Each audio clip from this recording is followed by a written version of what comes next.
Você se lembra da TV e do rádio antigamente? Todo mundo se reunia para o entretenimento.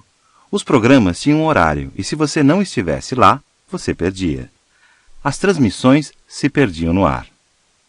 Mas as coisas mudaram. Este é o podcast em linguagem simples.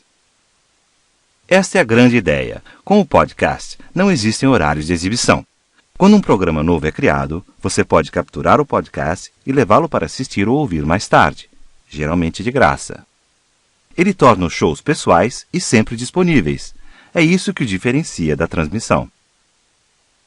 Ele funciona pela criação de um vínculo entre um site e um computador para que os programas novos apareçam quando disponíveis.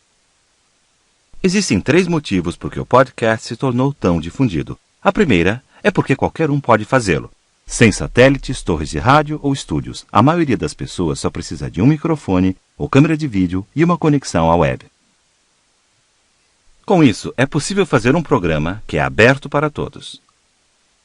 Isso também significa que há uma imensa variedade de podcasts, desde dicas de investimento em Wall Street até o seu vizinho mostrando o jardim da casa dele. Provavelmente existe um podcast para você. A segunda são subscrições.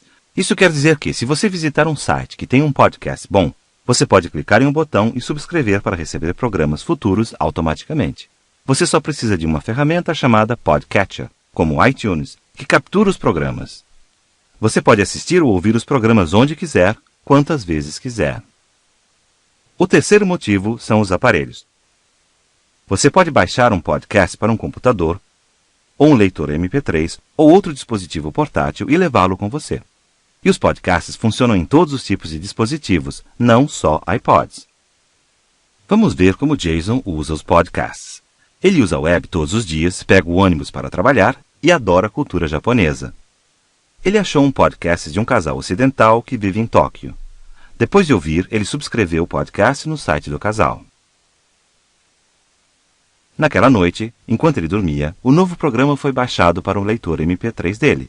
No dia seguinte, de manhã, ele ouviu no ônibus os novos amigos de Tóquio, imaginando como seria comer o sushi mais fresco do mundo. O podcast tornou isso possível. Com o podcast, o casal no Japão pôde criar o programa por apenas alguns ienes e o Jason pôde subscrever o programa para levá-lo para onde quiser. Com o podcast, não dependemos da mídia tradicional. Agora todos podemos expressar aquilo que nós somos. Este foi o podcast em linguagem simples.